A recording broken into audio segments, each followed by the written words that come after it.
Sidelines with Rob Browne. Talk sporty to me.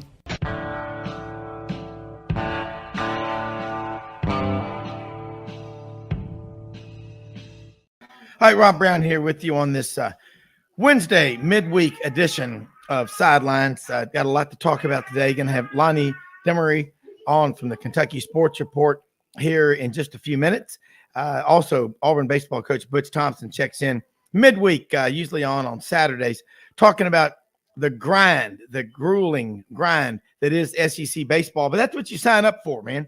10 weekend series, Friday, Saturday, Sunday, or Thursday, Friday, Saturday, depends on if TV wants to show the game or not.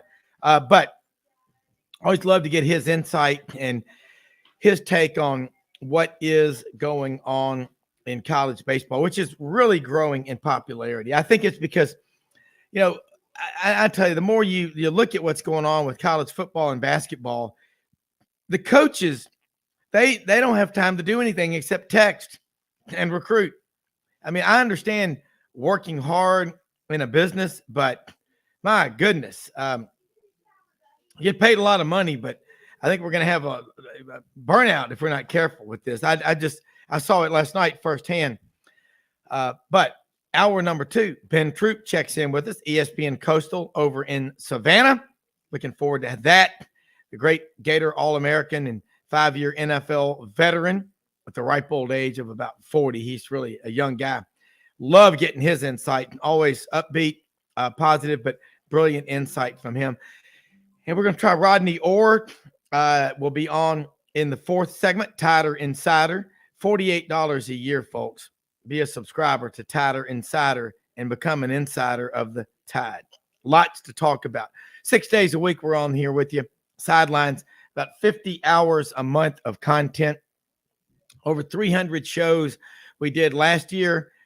You can say you do a podcast, do one a week, one every other week, 2 or 3 a month. We deliver 6 a week, 2 hours every day. www.sidelines.live. Free speech is alive and well. We don't hold back. We talk sports, but if it's got to do with sports, we're going to talk about it and give you our honest opinion. We engage our guests. That's what we look to do every time that they're on here. We're not going to be afraid to say what we think about NIL, the portal, whatever. We talk about men's sports. Men play men's sports. Women in women's sports. That's how it is. It's always been that way. And we aim to get it back that way, folks. Ladies and gentlemen, I'm proud to say that the First Amendment is unfettered on this show. And yesterday's show was a lot of fun. The Tuesday edition.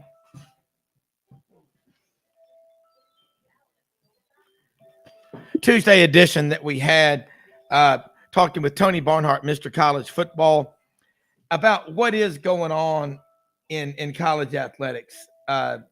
What's going on in college athletics? It's really to me, it is unbelievable what's going on in college athletics today. People need to realize that there are rule changes that are being made, supposedly for the betterment of the game. And, you know, we talked about it the last couple of minutes of the game. You know, teams are trying to drive. What's going to happen when we don't stop the clock? But looks like they're still going to stop it in the last 2 minutes of the first half, last 2 minutes of the second half. And, you know, I like that part of it. And what is happening is there's so much pressure, and I understand TV pays a lot of money, but there's a ton of pressure from everywhere to speed the games up. We're told that the young generation today can't sit still long enough to watch a game. Well, my kids do. They love to go to the games. You know, if you're not spending time, I don't know. If you look at a lot of kids today, they can't be without their phone at all. But they'll still go to the games. but we better be careful about speeding the games up too fast. I mean, again, if you're already talking about when you're leaving, when you get to the destination, you need to relax, learn how to have fun. And I think that this is an issue that going forward, it's going to be very easy, in my opinion, for a lot of people to come up with excuses why they're not going to the games because they're all on TV or they're too long.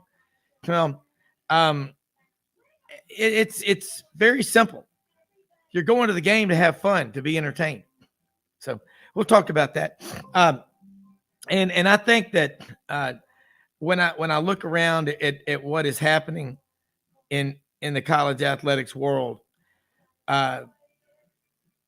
that is the issue is it's time. What is happening? College football, TV's paying a lot of money. The SEC is about to go from its contract with CBS, which pays $55 million a year. That's all they pay. Now Disney's supposedly going to pay over $300 million, and ESPN, and that's great. What do they want out of that? What strings are attached? I mean, that's going to be a very interesting. It's going to be very interesting to see how we work through all this. And I tend to think that we're going to get more money in the SEC, but is that necessarily what we want? The Big Ten, their TV deal is a lot bigger than what the SEC is getting. And you're talking each school this year from the Big Ten is going to get around $100 million is what we're told. Bottom line is it's very, very, in my opinion, I think that the Big Ten right now is ahead of everybody. Lonny Demaree's on here from Kentucky Sports Report. And but the Big Ten right now, Lonny, we're talking about the TV deals, what the SEC has and what the Big Ten just negotiated. That's over $1 billion deal. And their big game in the Eastern time zone where you are up in Lexington, KY, is the big noon game. That's how they promote it with Fox Sports. The SEC iconic game has been the 3:30 Eastern game on CBS. How long will the Big Ten try to force people to watch, the big noon game for competing with? You're right on the border of Big Ten country up there in Lexington. Just curious what your thoughts are. And then I want to talk some Kentucky football and Kentucky basketball and string music from downtown Lexington, KY. Remember that guy? The Big Ten, they are always in competition with the SEC, and they try to stay out in front as much as they possibly can, and being in the Eastern time zone, so to speak. I guess they do have somewhat of a leg up, but they don't have the I guess you could say the overall quality of competition to put out on the screen that the SEC does.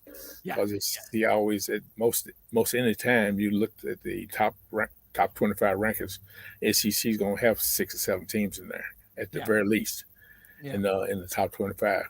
So when you get past Michigan and you get past Ohio State and maybe a couple others, they're not the quality of what they bring to the screen is not as strong as it is in the SEC. So I don't know what they're trying to do. I think they're trying to out finance. They use the financial angle in order to try to supersede the SEC. Yeah, and you think about it, Lonny, that's a good point. They call that area on the Kentucky-Indiana border, Kentuckiana, that, and it's right there. And the one thing about the SEC is the geographical footprint all the states are connected. It's a contiguous footprint. There are people who think the SEC is going to make a grab at Notre Dame. I think at 16, we're not going to go past 16. Maybe ever. I don't know. Ever is a long time. But bottom line is, they've got a lot of TV sets with Southern Cal and UCLA. That footprint now is about 70% of the TV sets in the country are in the Big Ten footprint, but they don't have the product that the SEC does. But let's talk your thoughts about Kentucky. It's we always talk basketball, but hell, the draft's coming up. Will Levis could be a high pick. You've had a number one pick before with Tim Couch, but we hadn't even gotten to basketball yet, and you do the Kentucky Sports Report. So let's talk some Cats football. Yeah. Well, there's a lot to talk about at this particular point in time because, like I said, the draft is coming up, and aside from Will Levis, they're probably going to have anywhere from 3 to 6, another 4 or 5 guys to go. So they've been putting a lot of people in the draft over the last 2 or 3 years. But I got a project going right now whereby scaling the ladder, I guess you could say, in the SEC. Where when I first started going to SEC media day meetings, the ambivalence was so thick you could cut it with a knife. But now that ambivalence is starting to soften quite a bit, I've noticed the last couple of years. The first person to recognize Kentucky making a change was Marcus Spears. He said to me off the record, he said, "Kentucky's coming." I said, "Well, I kind of think so. The proof is in the pudding, so to speak." So they had an outlier year last year because of the big blue wall was not there, and now it's being restructured. Yeah, and they got a quarterback now that can flat. I mean, he's almost like poetry in motion, throwing the football. Yeah. Well, I mean, you talked about it. I met you last year at SEC Media Days, and when Mark Stoops gets up there, he's good. He's fun. He's entertaining. This is year 11 for him, Kentucky football, and now the standard is they got to win 8 games or 9 games. That's what they expect. There's some talent in Kentucky, but I noticed Kentucky's going into Ohio. They're going into Michigan. And they always have some coaches with good connections and good relationships in the Deep South. And so Kentucky now, when what was the toughest 2 games Georgia had last year on their way to a national championship? At Missouri and at Kentucky. At Kentucky, right. You play Kentucky, you're going to have to play a full 60. Right. They have built a culture of physical football at the University of Kentucky, and got an outstanding defense coordinator in Brett White, and Brett White is gaining a tremendous reputation now. And I think when LSU got the new coach, they came hard after Brett White, and they knew they could see what kind of quality he was putting on the field with his defense. And this year's defense is going to be, it's going to be real nice. It's going to be good. So the fans going to see the game. Let me say this: the game has changed a great deal in terms of now you got to put points on the board. It used to be you won with a running game and a strong defense, but now you got to put points on the board. So you still have to win with defense. You got to have defense, and Brett White's defense has been very comparable over the last 2 or 3 years. Yeah, and Lonny, you got a great mind for this. You've been, how long have you been doing the Kentucky Sports Report? Well, Kentucky Sports Report I've been doing about 15 years, but I've been in the media when this name may ring a bell with you. Oscar Combs with the Cats years ago. He's the one started. He's the one started me in the media business. Okay, so wow. He recognized what kind of a football mind I had, and especially what kind of a history I had in terms of knowing what was going on the UK sidelines, albeit not always good. There was some good. Every decade there was a couple of years that there was something to be proud of, stick your chest out about. But it was fun along the way. And I did post game radio for about 13 years too on WVLK. So it's been fun. Yeah. Well, I mean, Kentucky, and and we're going to go to a break here in a couple of minutes. I'm going to come back and talk, obviously, some whatever else, basketball, baseball going on. But I look at Kentucky. Mark Stoops has been there long enough to where he's imposed his will of what he wants the program to be. Liam Cohen leaves, goes to LA with the Rams, and he comes back. How significant is that? It's real significant in that there are several youngsters on that offensive side of the football that was there when he was there, and he fully recognizes what their capabilities are. So he comes in with a leg up in terms. It's not like he's totally fresh coming into the SEC in Kentucky. He knows about a lot of the kids that were there when he was there before. So he knows he don't have to feel around where to go. Yeah. He can go right to the point. Yeah. And so it's big in that, and also him being the architect over Will Levis and putting him and being the guy that was pretty much promoted him and developed him to get him to an SEC. I mean a NFL draft. Excuse me. That plays that that rings loud and clear. In that we can go out and recruit quarterbacks now, and it's evident of the fact that this kid is coming in, Devin Leary, excuse me, from North Carolina State. Yeah, he can flat out. I've watched him. He can throw the football, and his accuracy is uncanny. Hold that thought. I want to talk about him. We're going to take a quick break. Lonny Demaree, Kentucky Sports Report. Rob Browne, Sidelines Wednesday. We'll be right back.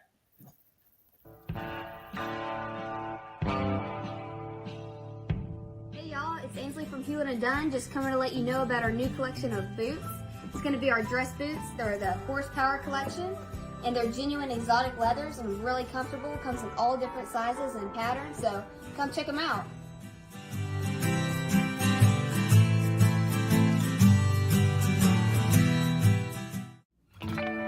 Hi, I'm Eleanor Maynard, a fourth-generation residential broker with Hobbs & Realtors. Inventory is still a record low in Memphis, and the demand for more supply is continuing to spread across the Mid-South. Rates are starting to stabilize, which means the number of buyers is picking up daily. If you are interested in taking advantage of today's market, please give me, Eleanor Maynard, your Sidelines Live residential specialist, a call today, and let's discuss your needs. 901-761-1622 or directly on my mobile, 901-219-1905. That's 219-1905. Red River Ford and Toyota, located in Wynne, Arkansas. If you're in the market for a new or used car, truck, or SUV, call, go online, or drop by and see them. Located 45 minutes from Memphis, go off the 4-city exit on I-40 and go north about 15 minutes on Highway 1. Easy to work with and still believe in customer service. If you live out of town, they will deliver your vehicle to you. RedRiverFordToyota.com. Just see what they can do. Strengthen your seed zone this spring with quality tillage equipment from House Industries. Located in Cherry Valley, Arkansas, House Industries specializes in manufacturing superior equipment that will minimize your downtime and keep you working in the field. To ensure the highest quality control, all design, fabrication, and testing takes place in a 99,000 square foot manufacturing facility located right here in the heart of the Delta. Locate your nearest House equipment dealer online at houseindustriesinc.com. House Industries, breaking ground. Sidelines with Rob Browne. Talk sporty to me.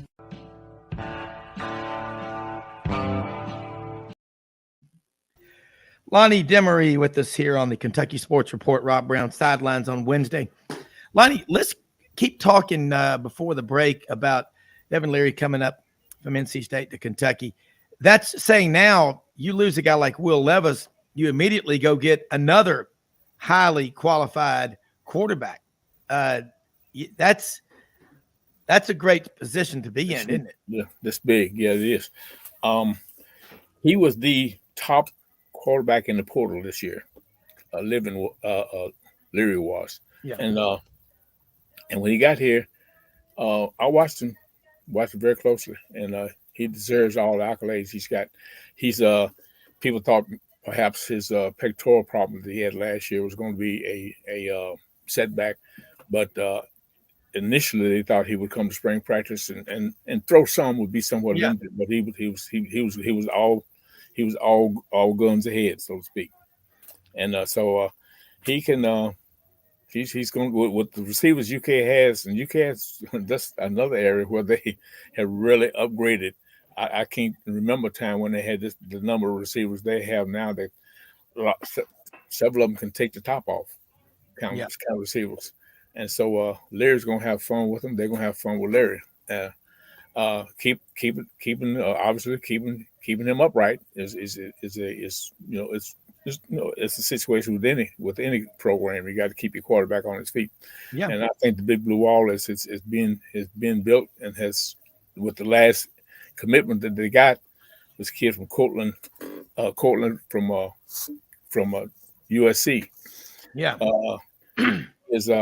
I think he's the found piece of that Big Blue Wall for the right tackle position that was somewhat tenuous throughout spring practice. Yeah.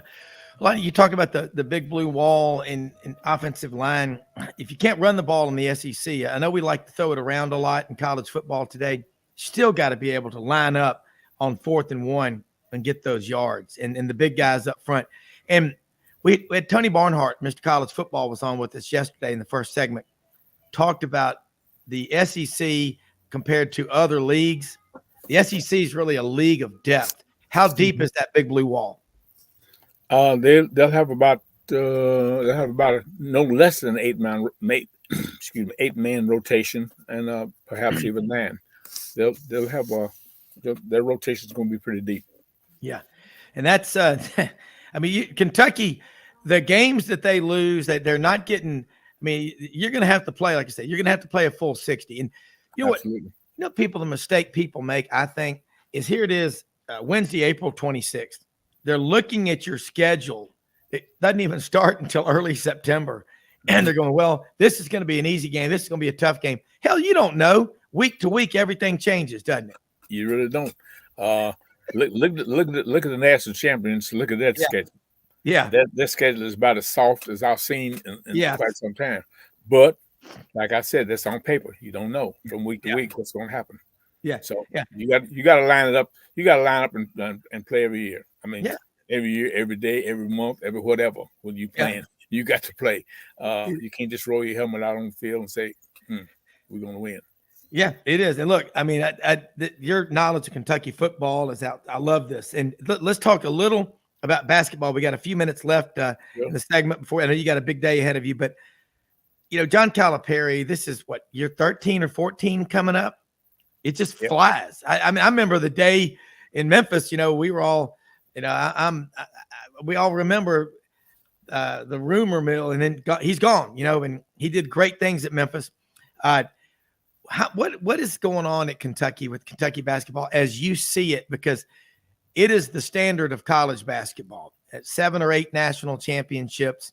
I don't know what 40-something SEC championships. Right. It's the standard. I think Kentucky fans are looking and going, wow, we're not winning like we expect to win. But what can be done to change that? Basketball, as well as most any sport, is trendy. Yeah. And right now we're in a trend of where you got super seniors, you got regular seniors, juniors, sophomores, and what have you. You look at the final eight. Look at the final eight this past year. There wasn't a McDonald's All-American in the group. That's right. There was only one freshman and one redshirt freshman. Now, so the days of the one and done, living off the one and done, is kind of, at this point, it's just during the stretch here, it's kind of passing by. Now, doesn't mean you don't need to keep on recruiting them. Yeah. But so Calipari, he's the standard is there. That will never be changed. Yeah. It's there. However, the fans up here, believe me, they get a little antsy. They get a little antsy because Kentucky hadn't been to the Final Four since 2015. Yeah. And you come up on, well, you know how many years that's been. Yeah. So, and then, get knocked out year before last and in the first game and the second game this year, it's not good. Yeah. However, Cal's still bringing in the number one class of Donald All-American in the country. So he's beating the bushes pretty hard, because I don't think if there's such a case of him going out, and I don't know if that's going to ever be, but if it is, he doesn't want to go out on the losing note like any other coach, I think. Yeah. Well, I mean, look at it now. And we had Doug Dean, one of our regulars on the show in Birmingham last week, declared the death of the Blue Bloods in the college basketball tournament as being, a coronation to the Elite Eight or the Final Four. You just said the same thing, that Kentucky has everything in the world going for them. You're at Kentucky, you're king of the mountain. Mm-hmm. UCLA's got more national championships, but that was in a different era. They still got a hell of a program, but Kentucky every year. I mean, 23,000 is the standard for every, the cat's paws, whatever, the basketball preseason scrimmage that they have in October. They're the standard that everybody in the SEC, and every time Kentucky goes on the court, you're getting that other team's best shot, and it's probably the game of the year for them, isn't it? Sure. I mean, they have a target on their back in they every team Super Bowl, so to speak. Yeah. And so Kentucky has to bring it every game, and now it's gotten to the point now where I noticed in Rupp Arena, teams do not fear Kentucky anymore. They come in fully expecting to win.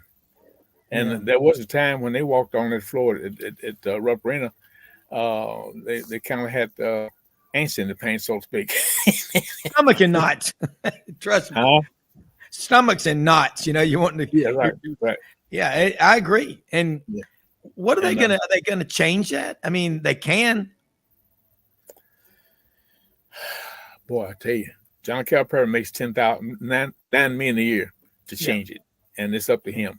Everybody has their own ideas about how it can be changed, how it should be changed, but that's those are kind of novice type ideas. Yeah. But John Perry, he gets paid $9 million to get that done. Yeah. And I think it's possible, but he's going to do some things differently, so to speak. Yeah, and they've got money, they've got passionate fans. And Kroger Field, that's a tough place to play football. A lot of people even will say about Rupp Arena, it's just an older crowd now. They just are so used to winning that they don't get excited almost until they're behind late in the game. And I know that sounds crazy, but you know what I'm saying. Yeah, I know. Yeah, they wait for the team to get them excited instead of them getting excited to get the team excited. And like you see in a lot of other arenas. And that's been an ongoing thing for a long time. I've noticed that for years, that when the team gets in trouble, that's when the fans start, that's when they start getting riled up, because they start getting, it start getting scary. Sitting on the edge of the seat, so to speak. Yeah. Are we going to win? Are we going to lose? So they trying to avoid that loss. Yeah, and it's like, as you know, coaching, Butch Thompson, Auburn's baseball coach, is going to be on with us in a minute. You're preparing year round. People don't fail. They don't plan to fail. They just fail to plan. And a lot of those fans at Kentucky are so used to winning. They're like the guy who's, 7,000 square foot house catches on fire, and they go to try to buy some fire insurance. It's a good problem to have. But good problem to have. But, yeah, right. But go ahead. I didn't mean to cut you off. Go ahead. No. I was just going to say, we run out of time, and I got to get you back on here again next week, because I want to get further into that about Kentucky. You've got the we'll take a cat's paws, as you say, but I grew up listening to Kaywood Ledford and Ralph Hacker, the Kentucky UK Basketball Network. I'm an AM radio junkie. Right. Many a night, Kyle Macy and Turpin and Bowie, and there's been so many, Rex Chapman, so many great players there. Sometimes it's like being born into a family worth billions of dollars, and you never had to work. You think you were born on home place and hit a grand slam. Sometimes you got to go through what Kentucky's going through right now, though, to get hungry. Something tells me the Cats are coming back. Rob, I'm gonna turn that question back around on you. Yeah. You from outside, so-called outside looking in to some degree. I mean, even though you know a lot about it, but it's still somewhat of an outsider looking in. What do you think Calipari has to do to turn it around? I think what he needs to do is tell those kids that nothing in life is given to you. You got to earn it. And it's a privilege to wear this Kentucky jersey.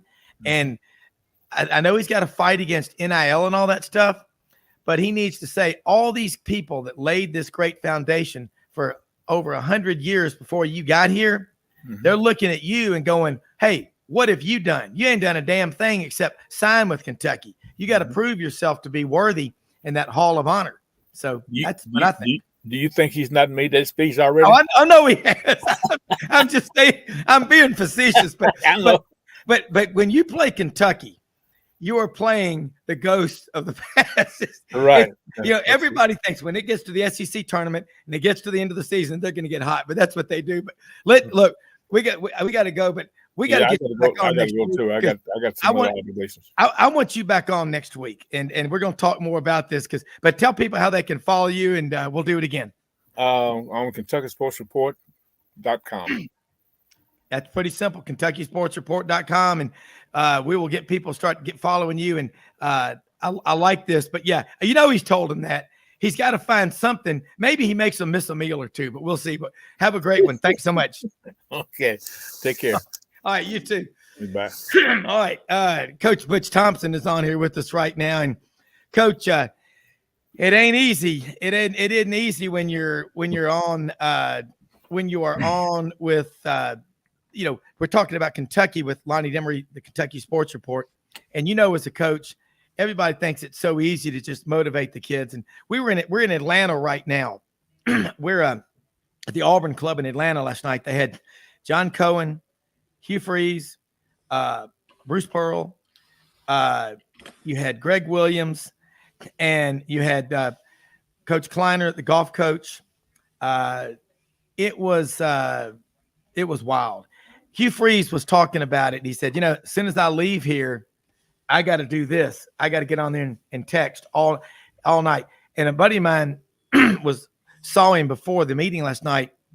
And he goes, I don't mean to be rude. He goes, I can't help it. This is the guy that I'm trying to get on campus for Saturday. I work hard. I work about probably between this and wealth management, about 15 hours a day. And you work more than that. But, Coach, I'm being serious. That's what it's like, isn't it? You go home and you've got a wife and 3 daughters. You got one in law school. But, man, we're in a different era right now. And I don't think I'd never seen that before. The pressure, as soon as it was over, I got to get on the phone and text until I fall asleep tonight. Well, we signed up for it. That's the first thing I want to say. We're blessed. I mean, I get to be on a baseball field and I don't have to work a real job since I got out of college. So let me start there before somebody goes like, oh, poor guy that gets to coach in the SEC. But there are a lot of challenges and you have to stay with it. Even the good times, whether you're making a run of the World Series or you're in a year where you're trying to get better or you're in a grind. This is year 22 for me in the Southeastern Conference, and not one of them's been easy. No. Even the ones that ended better, everything's been a grind, and it's constant, and everything matters. And we've had more transition the last year and a half, 2 years than we had the first 30 years that I've coached. Yeah. And it's still not set. It's musical chairs right now, and the music has not stopped yet. And you're talking about NIL and transfer portal and et cetera, which at nauseum we're discussing. But recruiting rules come out 10 days ago. That changed, so now we can't talk to any of the young kids anymore to their junior year.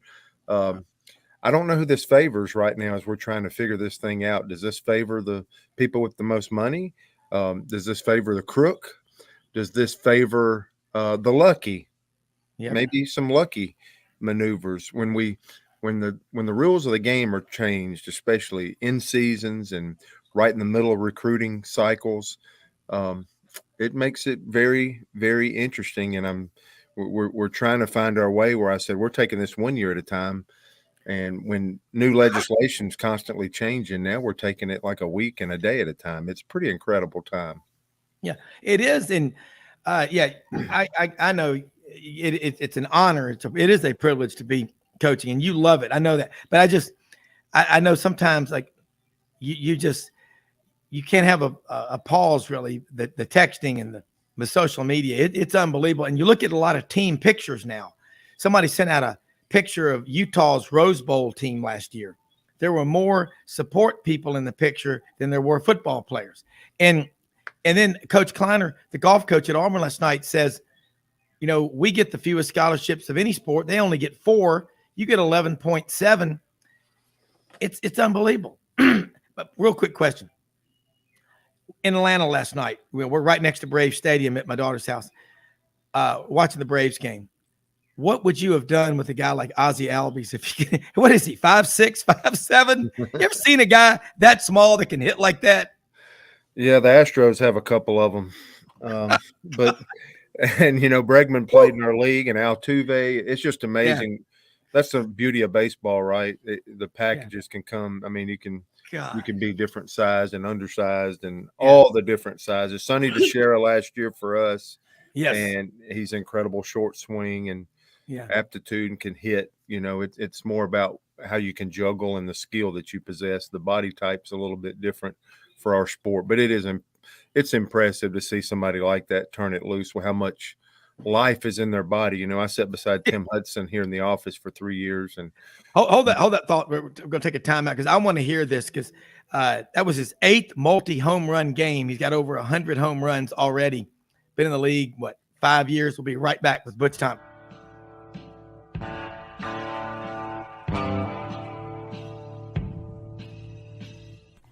Red River Ford and Toyota, located in Wynne, Arkansas. If you're in the market for a new or used car, truck, or SUV, call, go online, or drop by and see them. Located 45 minutes from Memphis, go off the 4-city exit on I-40 and go north about 15 minutes on Highway 1. Easy to work with and still believe in customer service. If you live out of town, they will deliver your vehicle to you. RedRiverFordToyota.com. Just see what they can do.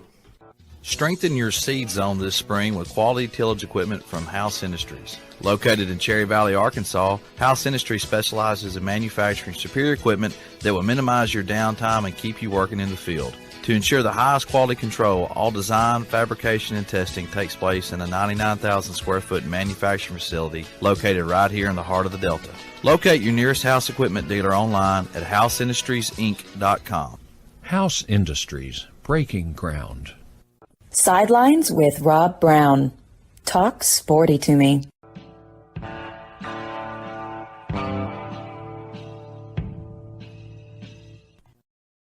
Coach, you were talking about a conversation with Tim Hudson right before the break, so let's pick back up with that.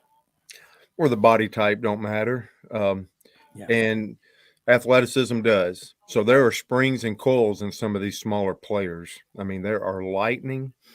They can jump their first step. Some of these things are just incredible. Their hand-eye and how they can get their bat to zero to that maximum exit velocity is just gifts from God. And it comes in a lot of different packages in our sport. We had Cal Ripken Jr. speak to our team this past Saturday, and you're talking about Iron Man, 2,630 games consecutively played, 19 All-Star games, and a first ballot Hall of Famer with 99% of the votes. And, he talked less about the game. He mentioned routine and identity, but he talked about attitude and being available. And, somebody that would play that would shatter Lou Gehrig's record by over 500 games. Yeah. That's being available. And that's being available to your manager. That's being available to your teammates and to your team. But just having the right attitude, because, there's some, when you play over 2,600 consecutive games, there's some bad swings involved. There's some 0 for 20 involved in that. So I just, having somebody like that to speak to our team, all these nuggets we give in that confirmation, some of the best in the world are just looking to tell you, attitude's everything. The work ethic of a routine's incredible.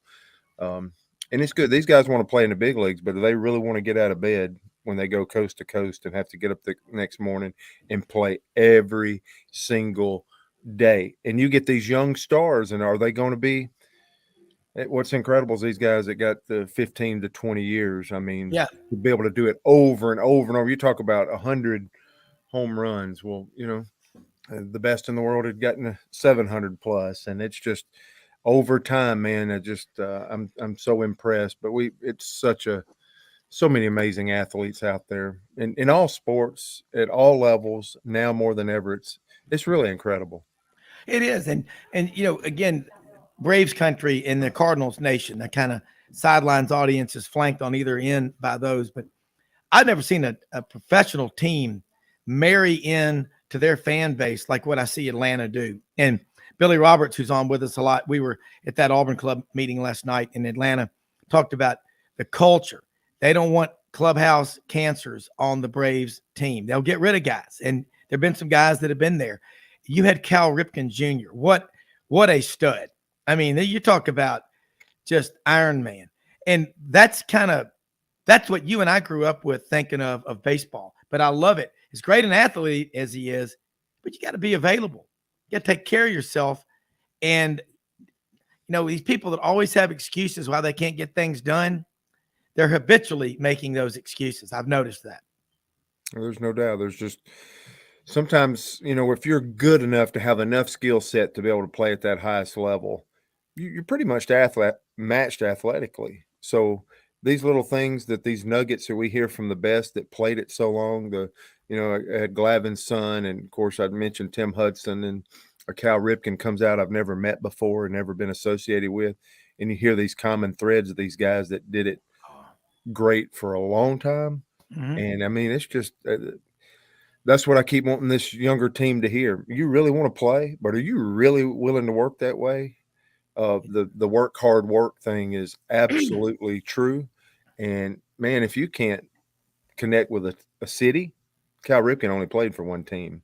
If you can't connect with a city, if you can't connect to your group, if you can't be available, and if you can't create a good, consistent attitude, eventually nobody wants you around, no matter how good you are. Yeah. Yeah. Well, you think about the longevity, 2,600 plus. And I think about, I don't care what people say, Pete Rose is one of my favorite players of all time. I mean, if there's one thing I despise, and I'm not a coach, but it's people who don't run at 110% to first base because they think they're going to get thrown out. That's like you making a sales call and halfway through the call going, coach, you're not going to buy from me anyway. Hanging up. You know what I'm saying? I loved watching Bo Jackson play because he sprinted to the outfield and he sprinted back to the dugout. And I don't know, effort, every now and then, if you're going fast enough, somebody's going to miss catching that pop fly. You may get an infield, triple, or you may even get a home run. Well, I think John Wooden said process plus effort equals success, yeah, not results. And we're in a climate now where results are everything, but that's one of the greatest to ever do it. And he tried to keep a team focused on process, and effort is what equals true success. Yeah. And we're so result oriented, and should be, that's what I signed up for something where I'm trying to learn these teachings as a coach to process and effort equals true success. Yeah. But I got to win a certain amount of games to be able to keep doing that with teams and representing a university and a fan base. And I understand that, but I still know the best way to the deepest, richest, most consistent success is probably through creating a good process and getting young men to give a good effort as consistent as they possibly can. Yeah.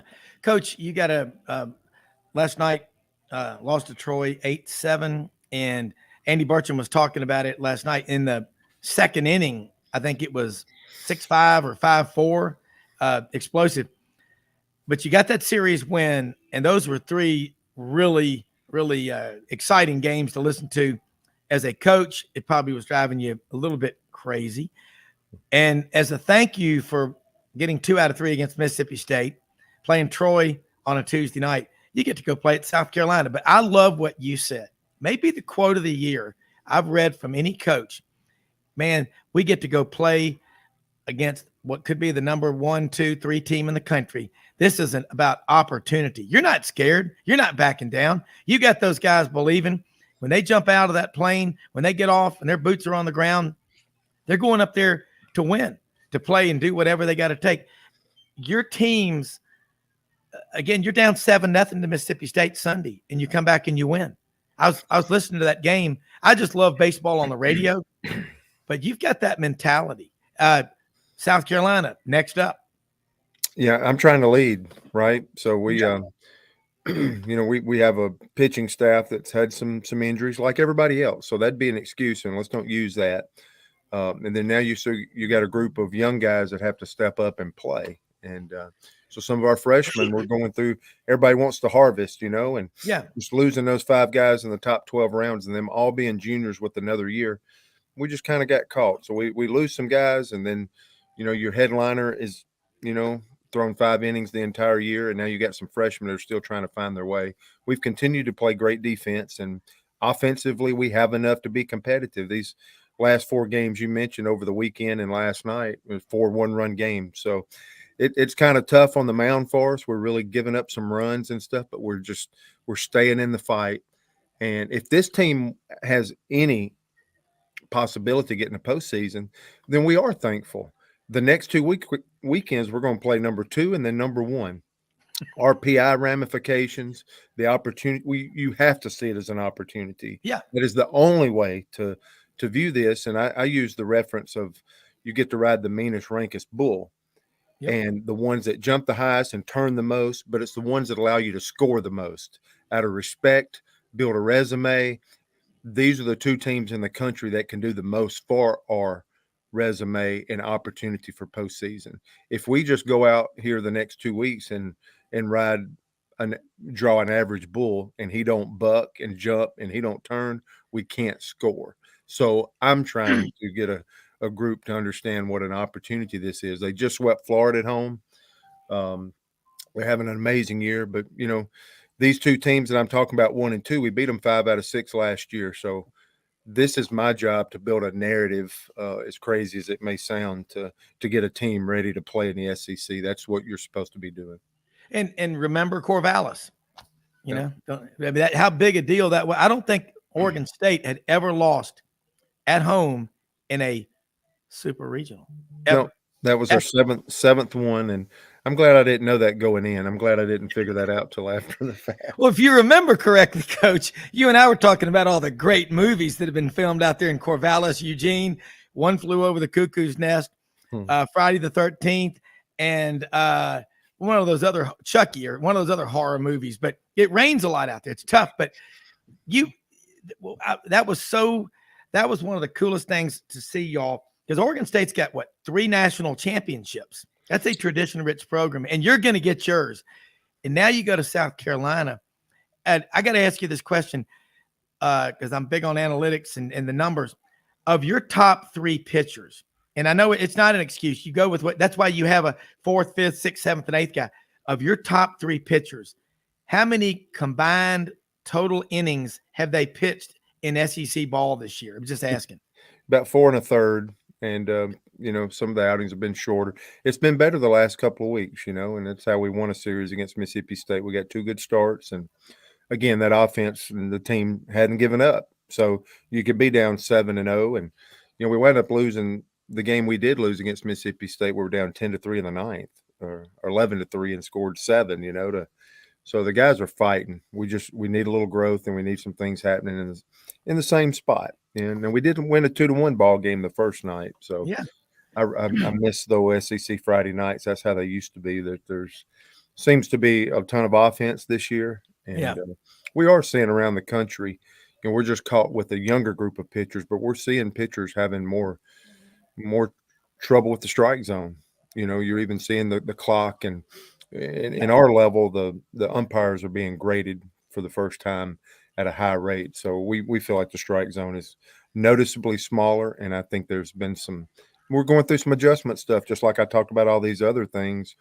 College baseball is going through a ton of adjustments too, to shorten and limit the, time of game. And, and all that stuff. So I just we're just going through a very strange period right now that hopefully we can hurry to get to some solutions and get back to some normalcy. Yeah. Coach, when you watch baseball in your time off, I don't know if you were watching the Braves Monday night, had a perfect game going for the pitcher. He sat down the first 18, and then there was I think an unforced error or whatever, but then they got a couple of hits, but they were killing the Marlins. Braves are sitting there now at 16-8, I think, on the season. If I'm correct, it may be not that many games, but it's a long and winding road. The Beatles song, but that it is now. Here you are. This is series number 7. You just referred to it. You're playing number 2, and then you're going to play number 1. It's not hard to get those guys motivated. In this league, you've been to the World Series with a record below 500 in the regular season. So you are rewarded for strength of schedule. Well, and that's why you're so prepared. An SEC team is so prepared for the postseason because of these 10 weeks. I think I mentioned that to you last year. Oregon State is amazing. Yeah. But going to their field, we had some practice with that last year because we had to go to College Station. We had to go to, Starkville. We had to go to Baton Rouge in the series, so you're prepared.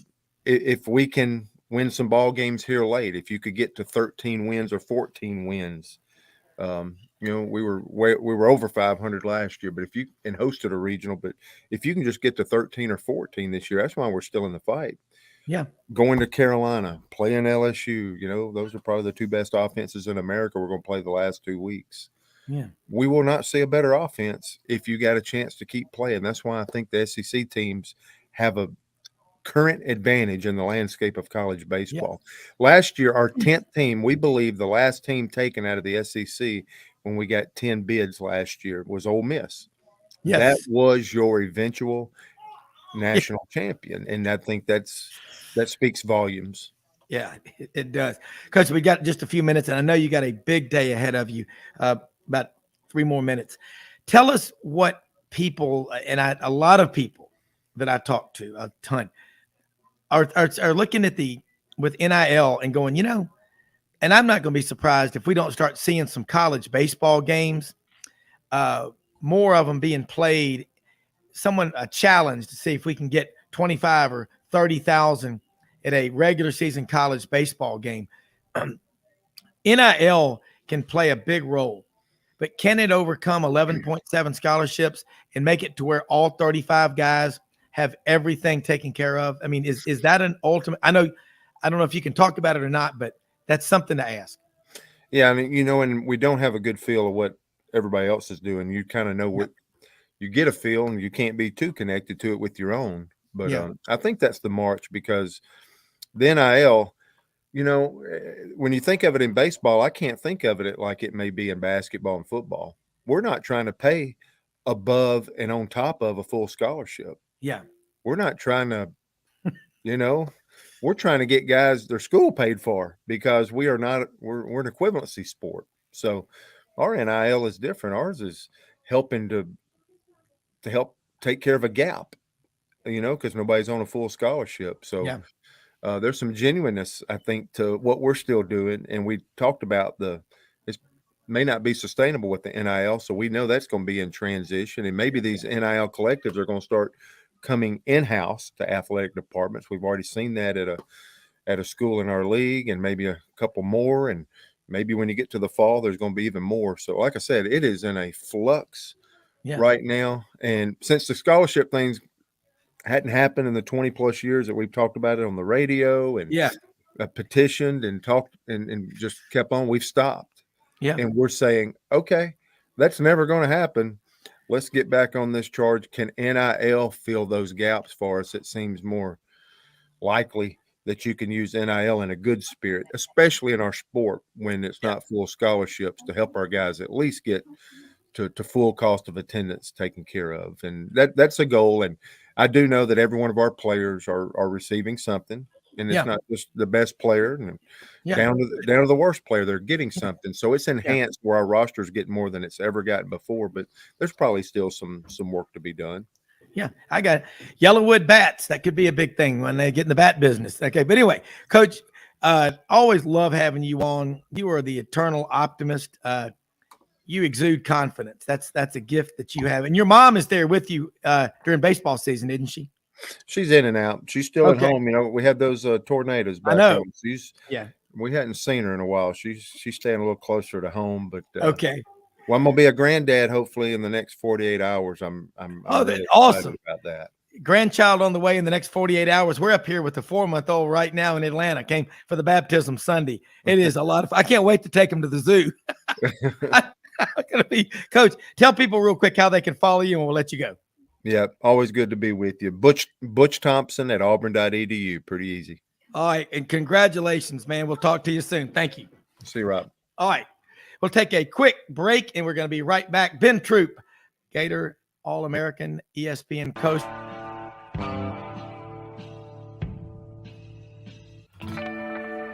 Hi, I'm Eleanor Maynard, a fourth-generation residential broker with Hobson Realtors. Inventory is still a record low in Memphis, and the demand for more supply is continuing to spread across the Mid-South. Rates are starting to stabilize, which means the number of buyers is picking up daily. If you are interested in taking advantage of today's market, please give me, Eleanor Maynard, your Sidelines Live residential specialist, a call today, and let's discuss your needs. 901-761-1622 or directly on my mobile, 901-219-1905. That's 219-1905.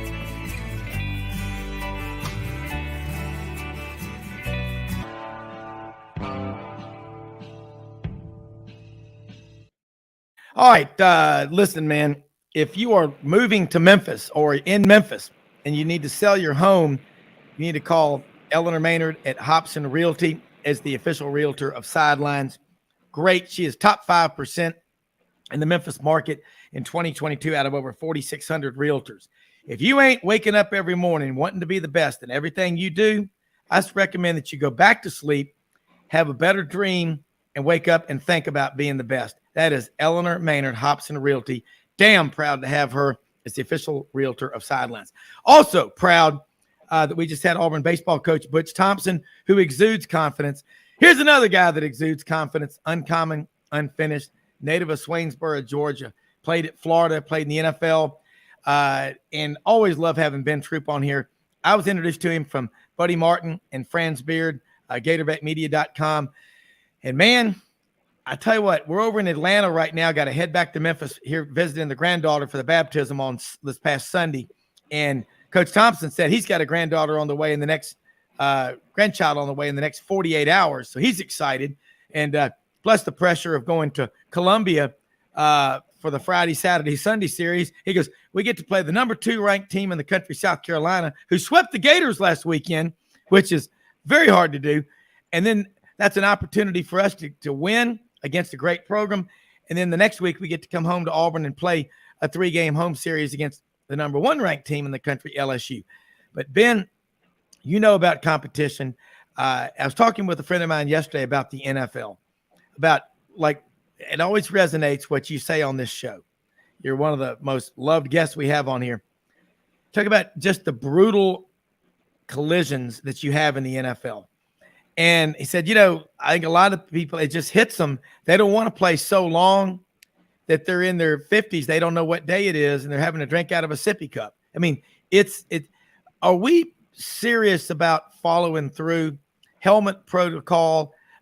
Dana Marquez, my friend at Auburn, director of equipment operations, they're spending thousands of dollars on each helmet doing things. They're doing things in practice. The game's not any less physical or violent. I think it's just safer because, you know, you want people, you shouldn't have to have a lesser lifespan if you played, you know, football for a long time. Is that commitment everywhere? Is it just at a few schools? What are you seeing among your friends across the country? I mean, I think schools around the country want to be able to give those type of resources, Rob. But, you know, it comes down to a money thing.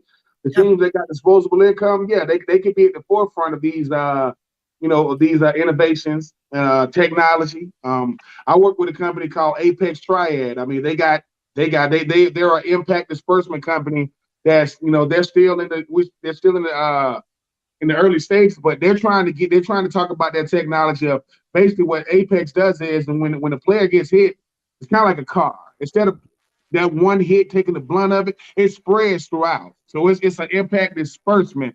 And I think let's just call this what it is. That you will never ever be able to eliminate collisions and concussions. That it's not gonna happen, because people think you got to get hit hard in your head to get a concussion. That's a myth. The head is the one part of the body that can't take hardly any impact. So when you start talking about the research aspect of it and the commitment to it, I think you said it the best, Rob. Are they committed to it? Because going back to the National Football League that has the $1 billion NFL settlement when it came to concussions, the reason why the NFL gave the money is they don't want us to really know what they know. And that's their right. I mean, I'm not saying they wrong for that, right for that. But I think, Rob, we always going to be trying to get the best outcome. I always say this. The best outcome is this. I want the kid that ran on the field to run off. That's it. That's the best outcome. Are they going to lay there sometimes? Yes. Is it going to be some collision sometimes? Yes. But as long as they get up and run off the field, the safety for Buffalo has just been cleared. They come back to all football activities.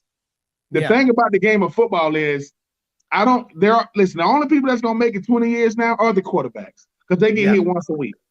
Aaron Rodgers and got players of that nature. But I'm always committed to the game of football. I will never ever say the game of football did anything but provided me a great, opportunity in life, a chance to be able to go out there and live out my athletic dreams. But I do know bigger, faster, stronger.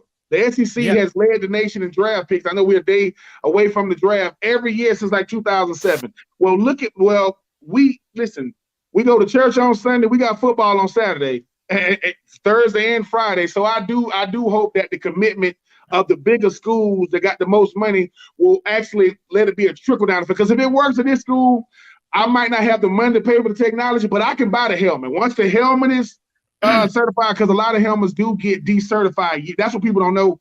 People go, why they got to keep coming out with helmets? Because helmets that work when I played don't work now. Yeah, so you got to keep just like cars. You keep on trying to get the best technology, but just know this: concussions can never ever be eliminated. But if I can go from 30% to 25%, and it's getting lower and lower, that's what I want to see. Because do I want to see the game of football go away? Absolutely not.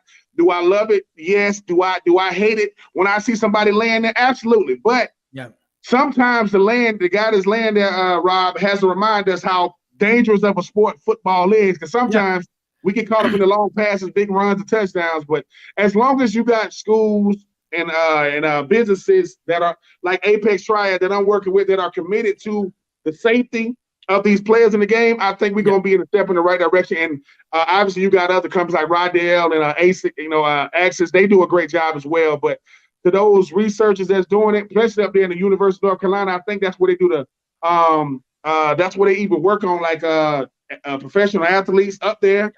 The head is the most, the brain. Hey man, it's all we had. The brain and the heart is all we had. That's what they tell us. Listen, man, play with your heart, man. Protect your head or your mentals, as Marshawn Lynch said. But I'm always supportive of those institutions that are committed to it, because if it's good for one, if Alabama does it and it's good, it's like Gatorade. Gatorade started in Gainesville, everybody benefited from it. That's kind of how it's supposed to be, and hopefully the researchers keep going. Well, great points that you made. And you're seeing a lot of times, even in scrimmages, I saw Patrick Kudus, friends of mine, their nephew, he's an offensive lineman, should be starting. He's kind of a Swiss Army knife on the offensive line. Big kid, about 6'6", 300 plus, wearing that red foam thing on top of his helmet. Yeah. Now, they do that in practice. They're doing that in the spring game. Do you foresee that happening in regular season games? Because Dana Marquez at Auburn, that helmetfitting.com, check that out.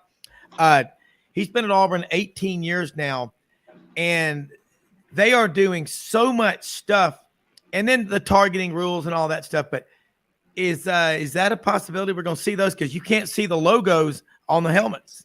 Yeah, that's probably why you won't see it, because we forget how big we forget how big the marketing aspect of it is, advertisement aspect of it is. You want to see that big AU on Auburn. You want to see that big GT on Georgia Tech. You want to see it because that's what sells.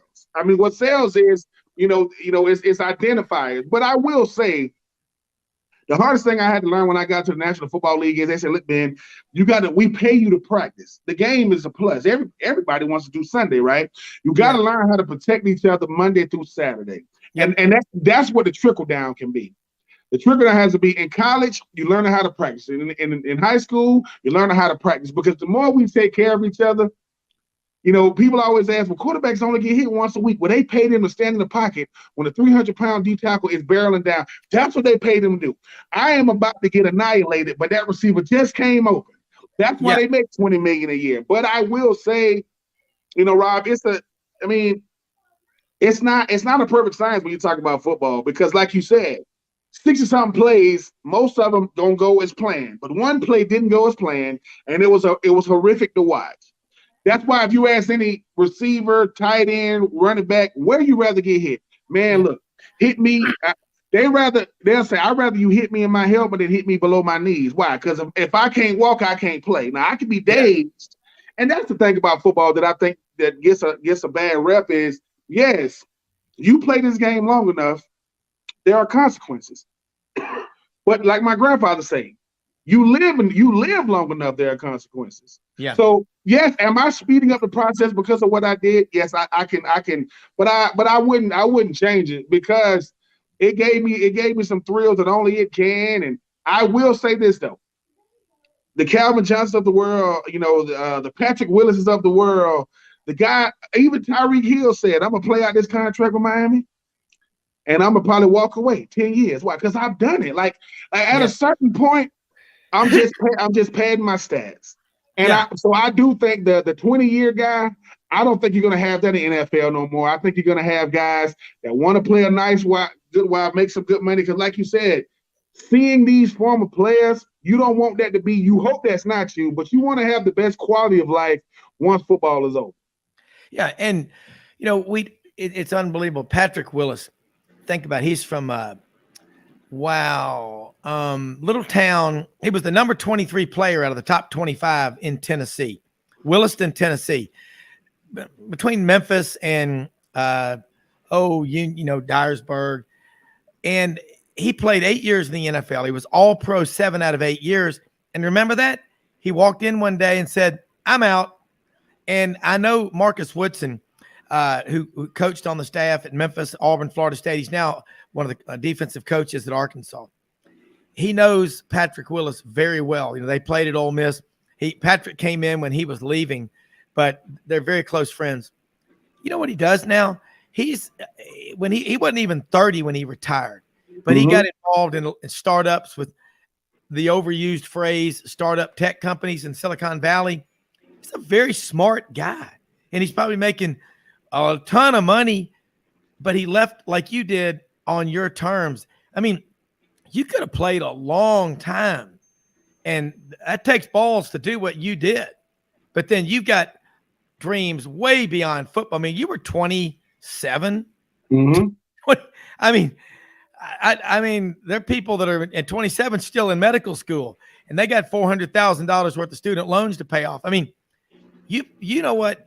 I want to hear more about this Apex deal, the innovators. That's big.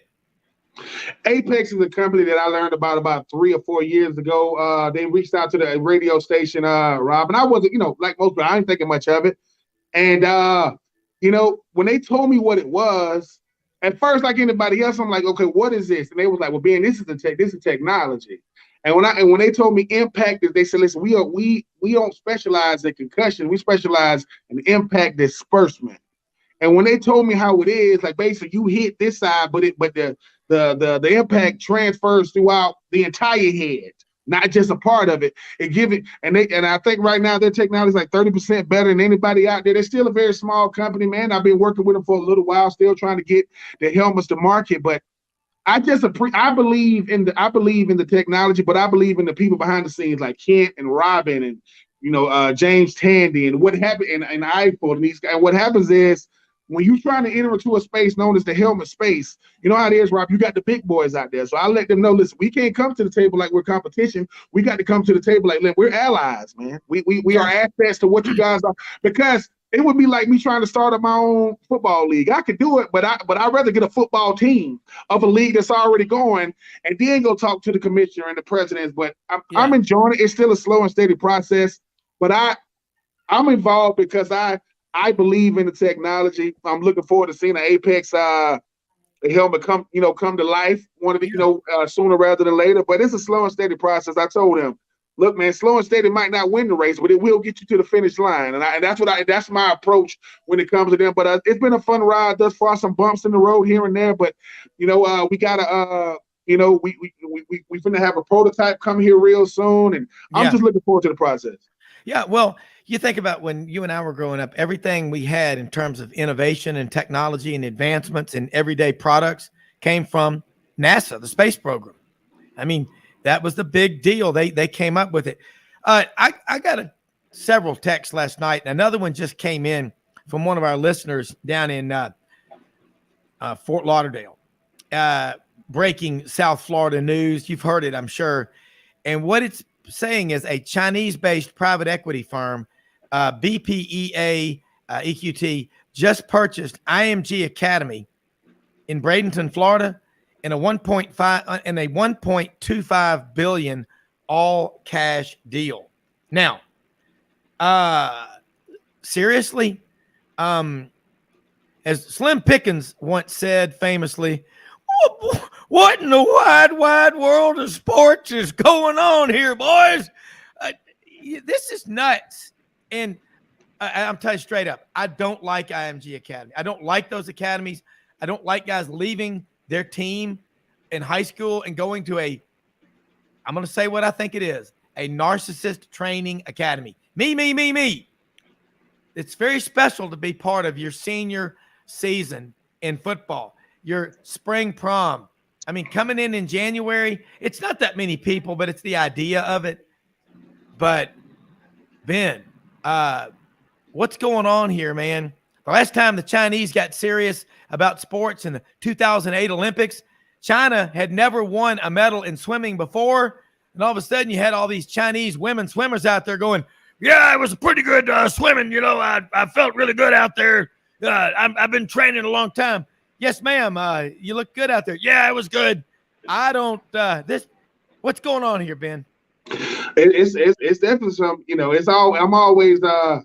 I'm always skeptical as well. And, I think you make a great point about the IMG stuff. I got to say this about IMG athletes. They were going to end up where they ended up without IMG. I can say that because all of them 4 and 5 stars, which means they probably got great athleticism. They come from great genetics. They was on teams that was going to highlight because they were going to be one of the best players. But they do, they do more for the brand than they're doing for themselves. And people, IMG Academy. And look, if your parents can afford to send you to IMG because they want to give you the best opportunity to get the best landing spot, but 99% of everybody else are not going to academies. They coming out of private schools, charter schools, public schools, some private.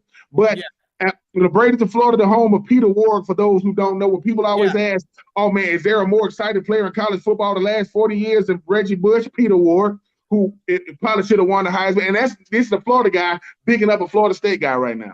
Right, time out now. Let me say, Bradenton, Florida, Manatee High School, the greatest player ever to come out of Bradenton, Florida, Manatee High School. You're forgetting about him. Tommy Frazier, Nebraska quarterback. In the 1995 Florida-Nebraska game, he went on a 75-yard run around right end, and everybody on the field had at least one shot at him. But you're right. There's a lot of great players coming out of there. But, Ben, nobody said it more clearly and put it in the vernacular better than what you just said. These guys were already going to go end up where they were, okay? They got the genes. They're doing more for the IMG brand than they are for themselves. And I bet you their high school teammates wish they were still there. Hey, we'll be right back with Ben Troupe in Savannah after this quick break.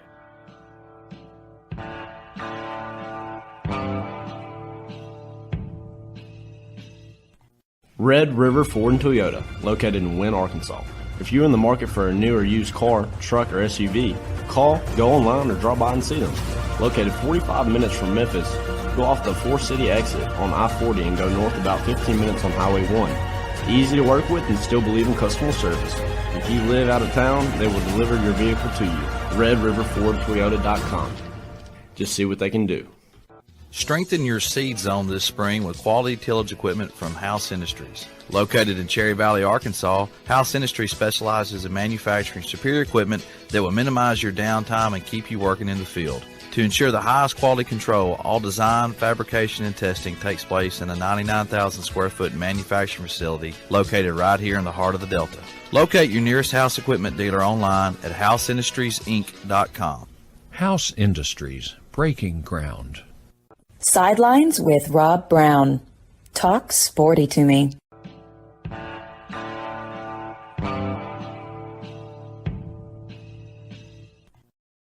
Ben Troupe, got to tell you something too. Audrey and my daughter Mallory, the oldest one, we've been trying out this Redmont vodka, Charles Barkley's big brand. He's got a gin too. You got to check this stuff out, man. It is smooth.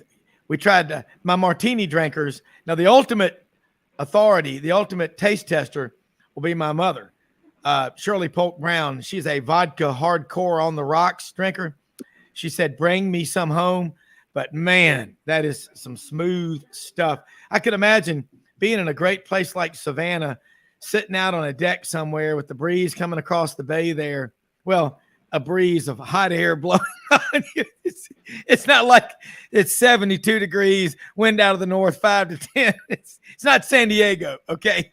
It's very humid, but that stuff is strong. But anyway, let's get back. And I was telling Audrey and Mallory during the break about you, and I said, he's involved with Apex. You've got your hand in a lot of things, and that's smart. Like Takeo Spikes.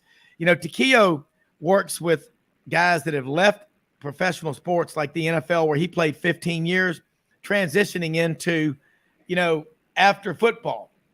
I love that kind of dedication and devotion. And I'm sure you're doing that similar thing too.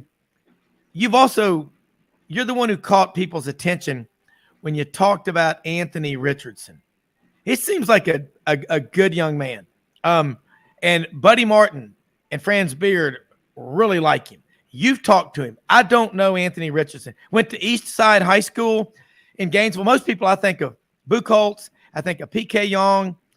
But, I watched Chris Doring, I think, was interviewing him. It was ESPN or NFL Network. This guy physically, his idol is Cam Newton. I've never seen a guy that big that can run like Anthony Richardson. He only has 14 starts to his name or whatever, but when the right place, the right fit, the right time, how good can he be in the NFL? He seems like he really takes care of himself, and he's got some smart people in his ear like you. He can be as good as you want to be. I mean, he really, really can. When I had a chance to interview him, I told him, I said, look, man, you're from Gainesville, you start for Florida, and you wear number 15. So you don't mind dealing with the pressures that come with it. But I think the greatest thing Anthony Richardson did is he allowed himself to grow through the scrutiny. When you at the University of Florida, you start a quarterback, right, wrong, and different. You got to stand in front of them cameras, man. You got to answer them questions. You got to take them pictures. You got to hug those people. You got to shake those hands. That's the part about being a college superstar that people don't want. Yes, I want the wins. Yes, I want the notoriety. Yes, I want the praise. Can I grow through the scrutiny? I use the word grow because that's what Ron Zook used to tell us. You got to grow through scrutiny because it's going to come. And the best players thrive in chaos better than the ones that do not. Tom Brady thrives in chaos. LeBron. Right? And I'm not saying that's Anthony Richardson, but a teammate of mine, Vernell Browne, that was at Florida when I was there, was a player personnel guy, and he had put himself to work for under Dan Mullen and Billy Napier. He had developed a unique, genuine relationship with Anthony Richardson so much so he walked away from his position this year, and he's going to be managing Anthony Richardson, which means Anthony said, I need somebody who I can trust to help me navigate these waters known as the NFL. And that that takes a lot. One, from Anthony to be honest, to tell Vernell, I want you to do it. And for Vernell to uproot his wife and children, who Vernell is from Gainesville. Vernell got recruited to go to the player floor. So you got two Gainesville guys that's both literally leaving Gainesville for the first time in their entire life to go off to the NFL together. And I'm happy for both of them. The thing about a guy like Anthony Richardson, he got gifts that you cannot coach. You can't coach a guy 6'4", 244 that can run a 4.4. You can't coach that. The thing about Anthony Richardson is, can you be Superman when needed, and can you do the mundane things most of the time? Because most of football is just going through the flows, the ebbs and flows of the game. But when you got to pull that cape out, can you run, get down? Because football is about surviving the first, then you learn how to thrive. Because the best players, they just been there the longest. They learn how to take care of their bodies and take care of themselves on the field. You're not, because he's 244, you can't be a battering ram. Ask Tim Tebow. Yeah. Ask the guys that were running. Steve Young, the reason why he had to retire because of the great runner of the football, by the way, Steve Young. Oh, yeah. But quarterbacks can't take hit. Listen, if you don't get hit all week, you can't just become, a battering ram on Sundays. I think he's going to be fine because he's going to go to a system that's going to utilize what he does best. And to be in the position he's in with only having 14, so I think he might not even be 21 years old yet. I'm rooting for him, but great young man, because what I learned about him after the Kentucky game, Rob, was he learned how to stand there and take it. Anybody can do interviews when you're winning. Anybody can smile and do autographs when you're winning. But what happens when you're not winning? And he grew up in front of our eyes. But listen, when you have a 70-some yard scramble for a touchdown against Utah, 64-yard against Texas A&M, a 70-some yard against LSU, you cannot coach. Running backs won't run that far in one game. Their whole life, receivers won't catch a pass. So I think he definitely has the skill set. But to those teams that's out there saying he's a project, those are the same teams that want to draft him. The same teams coming out with the negative publicity, that's smoke and mirrors, people. They trying to get you away from him. And watch his name come off the board in the top 10. I'm happy for the young man, but I'm happier for a guy like Vernell, because the one thing that Anthony Richardson knows is, man, I'm young, man, and I don't know how to navigate this money, this prestige, this opportunity. Vernell could be the one to tell him, you can't do that, man. You can't. That's what I think. Having that mentor in his corner that been there. Vernell's known Anthony Richardson probably his whole life, not just when he got to Florida, but I'm happy for both guys, though. Well, and you're right. All of a sudden, you got millions of dollars. I mean, kind of walk us through it, Ben. I got a couple. Before I do that, I want to ask you real quick, though. Cam Newton was at Auburn Pro Day throwing passes. Can he come back? I mean, you talk about a guy that takes care of himself physically. He's a phenomenal athlete, and he's been out, but he's not old, but he loves to run. He loves to be a battering ram. Real quickly, can Cam Newton have a comeback in the NFL? Definitely. I think Cam Newton has to decide what Cam Newton wants to be. The only thing about Cam Newton is he comes with a crowd, meaning he's such a big, huge entity. Cam Newton has 75 rushing touchdowns in that football. 75. Yeah. There are Hall of Fame running backs that don't got 75. The thing about Cam is Cam has a real. It's like on the on the movie with Brad Pitt when he's the owner of the Oakland A's, right? Moneyball. When he's talking to David Justice, right? And David Justice said, "Listen, man, you paying me $4 million? Yeah, I think I do." He goes, "No, I'm only paying you $2 million. The Yankees are paying you the other two." He said, "They paying you." He said, "They paying you to play against you." He says, "David, I'm not paying you for the player you were. I'm paying you for the player you have left." Cam Newton has a player in there that's left. He has to decide: do you want to give me what's left, or do you want to? Because listen. The Panther years are over now. Cam Newton was an MVP, 75 rushing touchdowns. And I'm going to say this right now on Sidelines. If Cam Newton is not a Hall of Fame quarterback, they don't exist. Because you cannot talk about the quarterback position without talking about two people, Cam Newton and Michael Vick. Michael Vick started it with his phenom. Cam Newton took it to another level. I'm not saying Cam Newton is the greatest, but and people say, who is he at his best? The MVP of the league, with Tom Brady there, with Aaron Rodgers there, with Peyton Manning there. Yeah. So and he said he's willing to be a backup, Rob. He said, I'm willing to be a backup. Now, are you willing to be a backup that don't make waves? Meaning, look, man, I'm only here to support that young guy. And if they need me, because I believe Cam Newton. There are not 32 quarterbacks in the National Football League better than him. Absolutely not. But the problem is, Rob, they ain't Cam, though. Cam is a big name. Cam Newton being on your roster, man, that's about as big as a name is going to have. So I hope he gets back into the league. I hope it's a system that he gets there before training camp, that he can learn the whole system. And if Cam Newton get to come back out there, man, flashing that number 1 and that S on his chest, I think it's great for the game of football. Yeah, I'm kind of a fan. That's.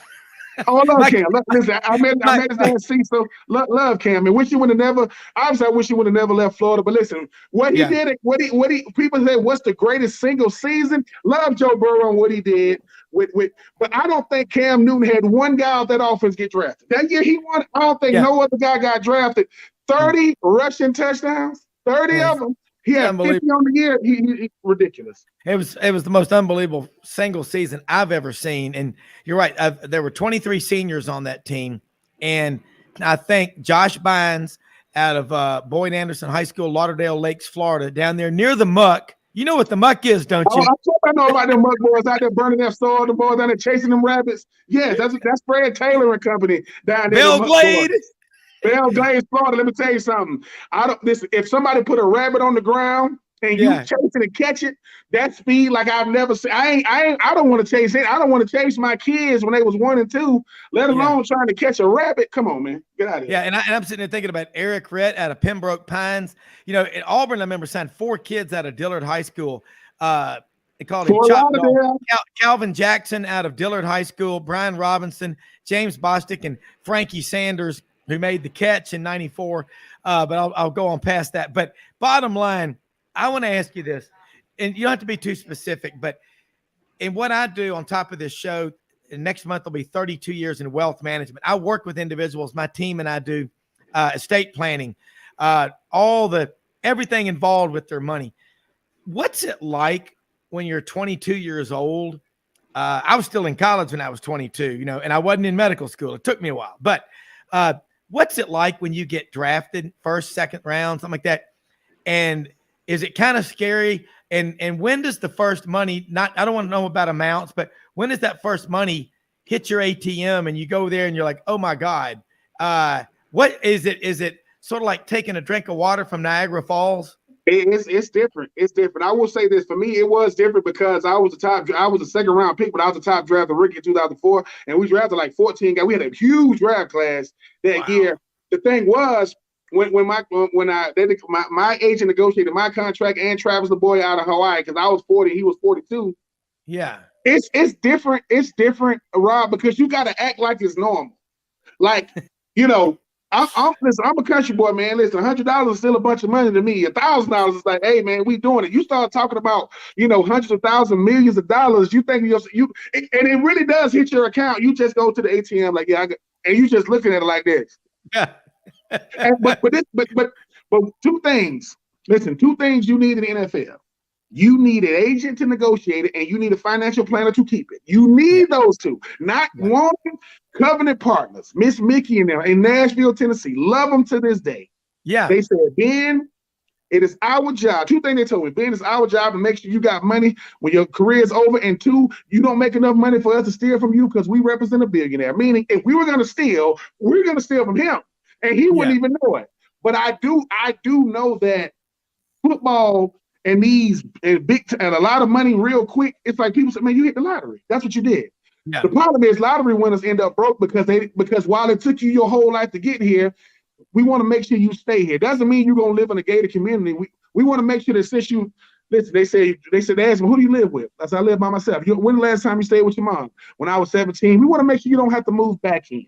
Yeah, with them. And like I said, the greatest thing about money is just a great amplifier. Whatever I am without it, I'm going to show who I am with it. And the thing is, it's not so much about how much money you make, it's how much money you keep. I was always told my bank account is a reflection of my decision making. It's like people say, you came out the womb looking like my parents, I'm gonna die looking like my decisions. And a lot of that has to do with my money. And I know so when I hear the guys making 60 and 70, $80 million going broke, because if you spend it how you make it, it's gonna go away. Because you're not gonna be Jerry Jones gonna be in the NFL forever. Because he ain't never selling the Cowboys. Well, you play for the Cowboys. There is a big difference, but I hope these guys know that living on a budget is how the richest stay rich, and that's how the wealthy stay wealthy. They don't spend a lot. They are the cheapest people. No, They the frugalest people. I'm gonna call them frugal. I ain't gonna call them cheap. But ain't nothing wrong with that, man. When you see veterans, the only people that got the nice cars are the young guys. Yeah. Look at the guy that's 35. He drive a Prius. He's driving because he has a wife and he has children at home. So learn from the guy who's been there 15 years, how he made it 15, even if you in year one. The goal is to make it year 15, healthy, strong, money in the bank, children in private school, and you saving an inheritance for your future grandchildren. Because you give it all to my kids, so I can give some one day to my grandkids. But yeah, it's that money thing though, Rob. It's crazy because you never get. How do you get used to it when you went from a have-not to a have-got, and you the richest person in your family overnight? Literally, there are no seminars or master classes that can help you deal with stuff like that. No, there's not. And my son a couple of years ago sent me a text when Kawhi Leonard, played at San Diego State, signed his new contract in the NBA for $97 million. And he was still driving an old Suburban or an old Tahoe that he had that was like 18 years old, and living in an apartment when he's in San Diego, of course, playing for the Spurs. But it's like there's several Fortune 500 companies located in Memphis. And one of them, the chairman out in East Memphis, and you'll see him driving around in a Ford Explorer, very simple car, which you can, of course, purchase at Red River Ford Toyota in Wynn, Arkansas, redriverfordtoyota.com. But he's not driving a Bentley. He's not driving a Jaguar. Nope. And it's so fun, like what you just said. And we always tell people when they inherit money that their parents leave them, it's either in an incentive-based trust to where for every dollar you earn from your job, you get $1 from the trust or $5, whatever. The other one is age-banded. At age 25, 30, and 35, you get your money. That'll wake you up in the morning, as Angus said. Pull that arrow out of Jared Payton had that. I played with Jared Payton, the son of Walter Payton. And Wow. Jared was a free agent. Jared got there in 2004 as a free agent. Jared used to always walk around happy, laughing, And Troy Fleming, former fullback for the Tennessee Vols, we all in the same draft class. Troy was like, that boy, he said, man, he's a trust fund baby. When that boy turned 30 years old, he got about $5. Now, I don't know what, it was probably $5 million back then. And I'm not counting Jared's money, but it's something to say. Listen, your parents made some great decisions. One, because they didn't hold the type of kids you were getting. Because some of us as kids, some of us bad as hell. Some of us real bad. But your parents still said, I'm going to still do for this boy. I'm for this young lady. And the thing about it is no one the greatest thing or the greatest misfortune for most Americans is we are not financially literate. A lot of us make a bunch of money. And this is when it hits you. When I went to Covenant Partners, Rob, and they sat me down, the first thing they said was, how much money you think you spent thus far? I gave them a very, very low figure. When they showed me how much I spent thus far, I said, I spent that much. And that's the thing is, like you said, man, people think I spend because I got it. No, man, spend like you don't have it. You don't spend it. Hold that thought, because that's exactly we never realize what we're spending with these debit cards. When you pay in cash, you spend about 35% less. Right back with Ben Troupe, chairman of the Federal Reserve, after this.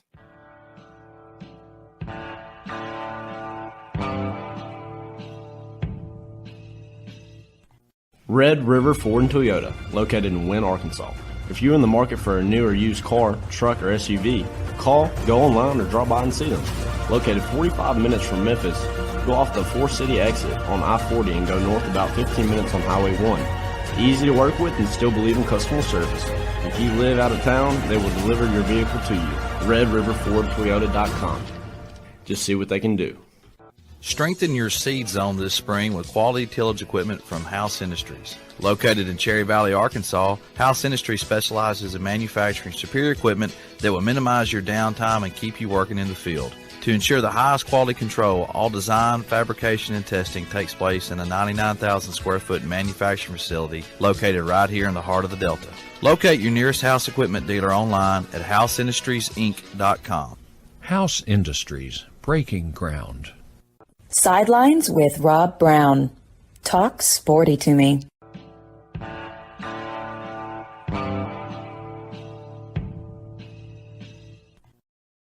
All right, Rob Browne back with Ben Troupe. Interesting discussion. Like you say, they go, how much you think you spent? Very little. And then you look at the number and you're like, wow.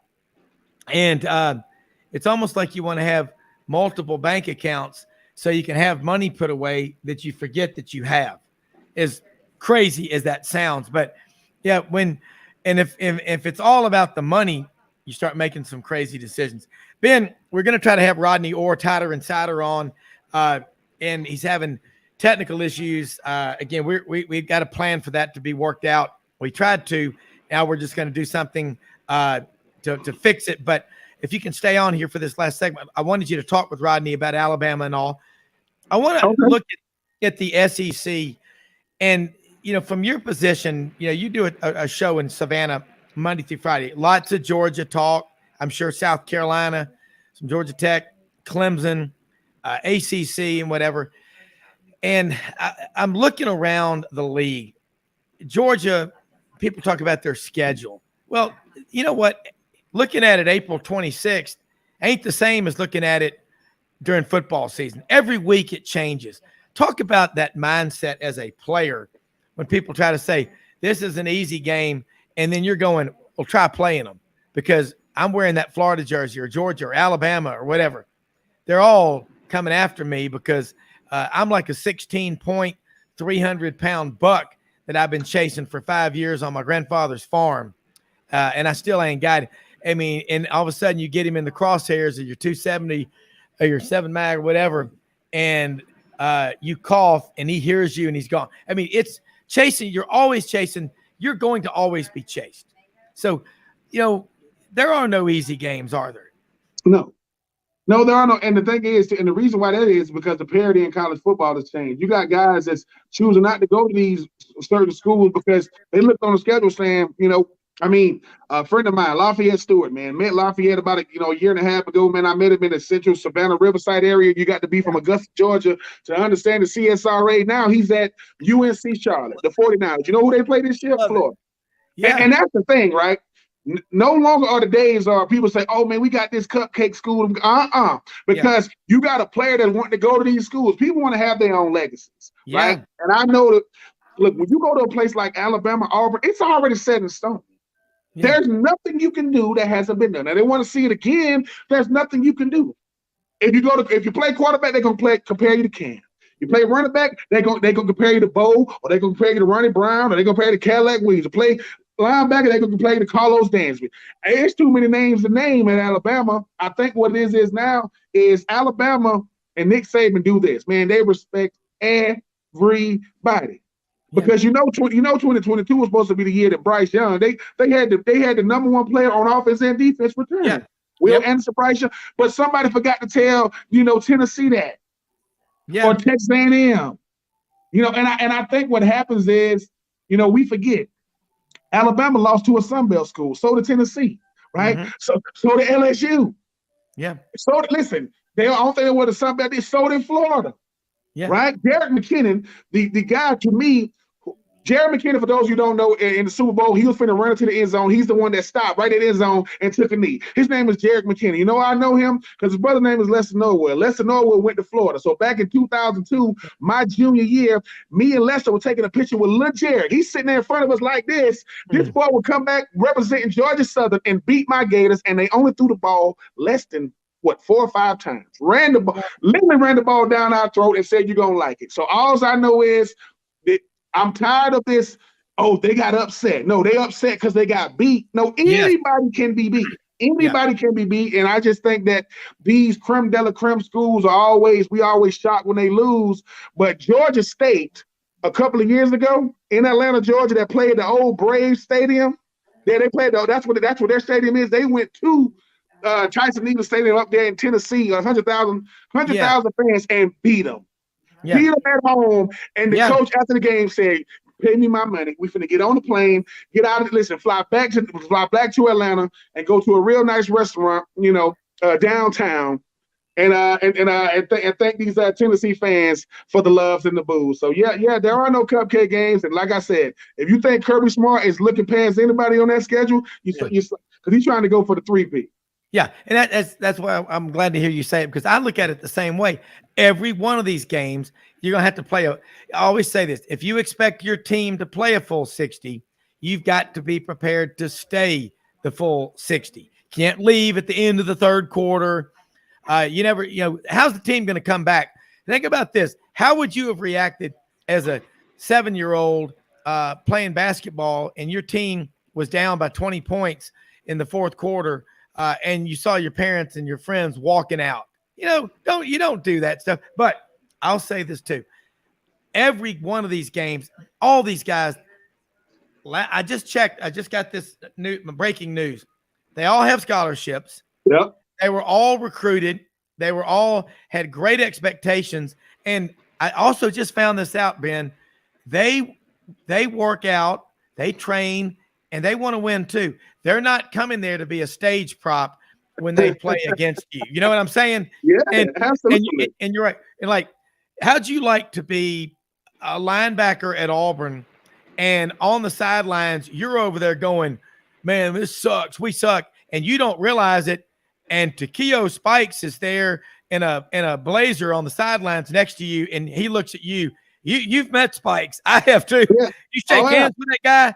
I mean, it's like hooking up to Hoover Dam. Spikes and is you're the the man. same way. Y'all have a standard. And whether you played at Florida, Georgia, Alabama, LSU, Auburn, Memphis, it doesn't matter. There's a bond among players. You know what my favorite part of the game is when it's over? Is the post-game prayer at midfield when players from both teams come together and they shake hands.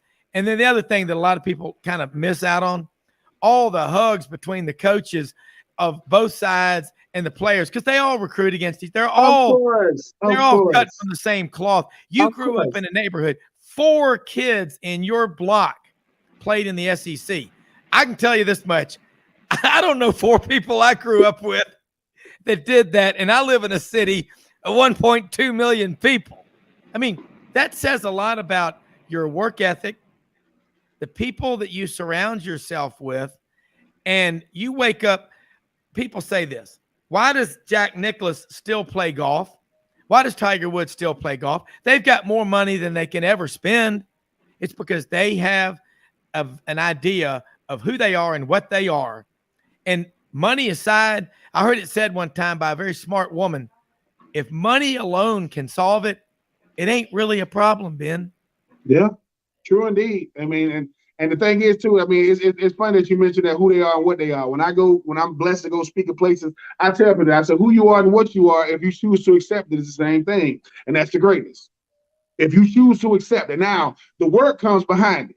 And you make a great point too when you talk about the games is, look, whether you won the national championship or not, there's people say, man, what is the standard rooted in? It's rooted in respect. Well, what do you got to do with the standard? You got to accept it. You got to accept, like, this is why the coaches are yelling at you. This is why the coaches are screaming at you. If I play linebacker at freaking Auburn, I'd hope to meet Takeo. So Takeo would say, man, that lets me know this is how long we've been doing this. I've never met Wilbur Marshall before in Florida, but I know he was that dude. I never played with Steve Spurrier or Bo. Listen, Bo Jackson is one of my favorite players of all time. He had a freaking, the Bo Nose campaign with Nike, that's just as big as what they did with Michael Jordan. When you talk about, because he's a listen, I know people are going to talk about Deion Sanders, right? Bo Jackson, I think, is the only player in sports history to be an all-star in baseball and a Pro Bowler in football. So all I know is you right. After the games, right? The reason why it's like the humanity comes back. You telling these players, listen, man, I want you to be healthy. And the reason why I talk as much trash as I do to you during the game is I'm psyching my mind out. I mean, I want you to bring out the best in me. And sometimes bringing out the best in me means I'm not going to play well. But you brought out something in me. And it's because you're right. It's the highest level of team sports there is, because football, it's like you in a band, and it's time for you to play your instrument. My instrument, I played in the tight end section. That's the section that I played for. But I made sure that it was time for me to do my solo. Solos is when they throw me the ball. But other than that, man, I'm not a one-man band. And it's so humbling because Ronnie Browne is a financial advisor now, right? Yeah. Ronnie Browne was at the Black Sports Biz Symposium, and he don't even know I saw him. These young people walking around, they don't even know who's walking around amongst them because he's not trying to make. That is the second pick in the draft. But I first met Ronnie Browne at the Florida Georgia High School All-Star game, and this boy had to play fullback. You know what he said? All right, come listen. Probably led the state of Georgia in rush. You know what he did? He stuck his hand in the ground and blocked.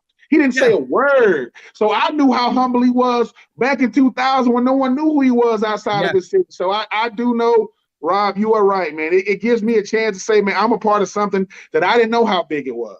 I did not know how big it was. And whenever I see these guys going to the Alabama, the state of Alabama Hall of Fame or the university, Auburn or Alabama, I'd be happy for these guys because no one got into this thing to be remembered forever. But somebody say, hey, dude, this dude right here, he or she needs to be recognized. So I'm happy for these guys. I just hope that they understand that, look, we all gonna fade away from this game. What they said about you or what you meant to people, that's what the game was about, man. It ain't gonna be about the touchdowns and yards and catches, and no one outside of T.O., no one walks around with their stats on a gold jacket. No one does that. That's crazy. It's, hey man, when I see T.O. Spikes, I don't say Cincinnati or San Diego or Philly or San Francisco. I say, what's up, Washington County boy? Yeah, I know where you really from. It's and to see what he is now, man. Takeo got named by some type of like monk or so. He got named by something. He's the only Takeo I know on the planet Earth. I don't know no other Takeos as far as his name, but I'm happy for him though. And he's from Sandersville, Georgia. Washington County. Waco, man. I mean, and that's where Terrence Edwards and Robert Edwards came out of. There's something in the water down there. Terrence, by the way, a little bit of trivia here. Your second favorite team, the Georgia Bulldogs. He's the only 1,000-yard receiver in Georgia football history. He will let you know that too. Yeah, the only one. Terrence will let you know that though, Rob. Terrence, what is it about you? I'm the only 1,000-yard receiver like that was season. And I think it's like 1,000 or like 1 year, but he got it. He got it. And check this out. Every time I see Terrence, I say the same thing. I say, Terrence, I watched Terrence Edwards drop a pass in the Florida Georgia game at night. I think 2002 was the only game at night. It's usually 3:30. Last Saturday in October. But Terrence there was a Randy McMichael. I said, I love y'all boys because I watch y'all boys drop passes in the same game, and they can't stand it when I say it. But Randy McMichael was my host on my visit. I've interviewed Terrence there was numerous times. I have nothing but respect because you got the Edwards brothers, you got the freaking Bailey brothers at Joe Boss and Champ. I had to deal with Champ in the NFL. I had to deal with Boss in college, and I had to deal with David Pollock. So that was. So I had a lot of nightmares. Yeah, you a lot of them. And we saw Jason Campbell last night, good old Taylorsville, Mississippi guy. Saw him at the Auburn Club event in Atlanta at the Marriott, and he looks great. He's going to now be the color analyst on the Auburn Football Network with Andy Burcham because Stan White, after 22 seasons, is going to step back, and he's got young kids and can do some stuff with them. But I told Jason, I said, man, I remember doing we had Jason on the show the night before, or actually a couple of nights before the Iron Bowl in 2019. He said as a young kid, he was in 10th grade. He was driving out in the country with his dad in the truck, listening on the radio to the Iron Bowl. And he said, I'm going to be a part of that one day. And I reminded him of that. I said, the first time you get on the air on the football network, just remind people of that story because people think that all the athletes are just all about themselves. Man, they grow up pulling for schools. And like you say, Ronnie Browne could have played professional baseball. He was that good an athlete. And I'll tell you a true story. A friend of mine was on the golf course with some of the Auburn coaches, and they got the word that Ronnie Browne had committed that day. I think Noel Mazzoni, Auburn's offensive coordinator, texted them and told them they out of Cartersville, Georgia, same hometown as a pretty good quarterback, Trevor Lawrence, for the Jacksonville Jaguars. But I think I guess the coolest thing is, Ben, when you start looking at it, about out of time, is just the stories and how people get where they are. But, man, when you go to SEC Media Days and you're seeing Tim Tebow, Jordan Rogers, Takeo Spikes, Roman Harper. Roman was on the show with us last week. I love that guy. He hung out with us at the tailgate. Ben, you got to come to a tailgate. If you go to Knoxville, to Audrey's cousin Mark, he has the biggest tailgate right by that guy with the torch outside of Neyland Stadium. Oh, Lord. I think y'all used to pay property taxes on Neyland Stadium when you played at Florida because you own their ass. But anyway, I digress. But Mark makes a brisket, 16, 18 hours, and Roman came over there and hung out with us for about an hour, and that was a lot of fun. But Roman was on the show last week. He's got 4 young kids. He had one of his kids playing around in the kitchen. He was on with us. That's dedication, man. But you know what thing I love about Roman? Like you, he's a truth broker. If you ask him, does this dress make me look fat? Yeah, you betcha. Don't let the wind get you either. He's going to tell you the truth. That's what I love about this. About out of time, I want to say that, guys, most often we see the face of Christ in the least among us. We live in the greatest country in the history of the world. And the First Amendment, the right to free speech and assembly, is alive and well because we have the best platform and the best guests anywhere in the country. And Ben, I want to thank you for being on here with us. Tell people how they can keep up with your great show, ESPN Coastal. When we come to Savannah, we're going to make you're going to have to go with us. We'll twist your arm. I want to go to Miss Wilkes, man. I love Savannah. I love the seafood. Okay, we'll do it. But tell people how they can keep up with you, how they can follow your show, and what you're going to be talking about today. And again, thanks so much for taking time out of your day to be with us. We're going to get this Rodney Orr thing worked out, and you're going to be on with it, and we're going to have some fun, tighter and cider. But tell them how they can follow you. At being Troupe 84 on all social media platforms. At 3 and Out, on all social media platforms. Look, we just talking about this upcoming draft coming up, and just enjoying these moments, man. Look, I don't know where he's going to get drafted the next 2 or 3 days, but the best story in college football the last 2 or 3 years is Stetson Bennett. And yeah, I don't care what you say or who you say. I don't know who's going to get him. Yeah. It's probably going to be a later round because they're not going to put themselves in a position to have to keep him. But he's a great story in college football the last 2 or 3 years. But the draft, listen, man, to all the fellas that's going to get drafted, understand it's just a new beginning. Start from scratch. Don't take it personal, but learn how to say the word no, because until you can figure out what you got, you can't give it away. So until you figure out what it is, don't give it away. And when you figure it out, still don't give it away, because this is what you work hard for. But enjoy yourselves, man. I'm rooting for everybody that's going to be glued to the television the next Thursday, Friday, and Saturday. And you got to be careful about all those people coming at you when you get all that money. One of my friends who made a lot of money, he used to tell me this because he was single after he divorced, and he said every time I'd be out in the bar or something, somebody's hitting on me, they said, "What do you do? You're driving all this nice car," and he'd go, "I'm a rodeo clown." And they'd look at him, which is an admirable career, but that's dangerous, I might add. Try to get insurance on him. But Ben, love having you on here. Have a great day. Everybody out there, be careful. We're out of here. We'll see you tomorrow.